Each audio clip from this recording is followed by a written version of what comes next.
Hey, what's up? This is Ricardo at Parts People, and in this video, we'll outline the steps for completing a part replacement on your Dell PC. Visit our website and use this coupon for a 5% off discount.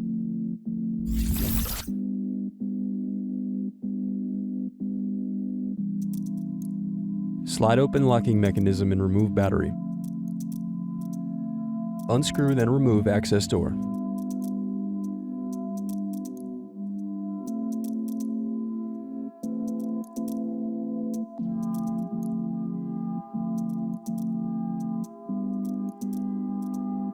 Thanks for watching. Don't forget to like and subscribe if you enjoyed this video.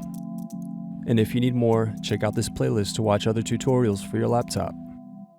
You can also click here to find parts for your laptop at partspeople.com.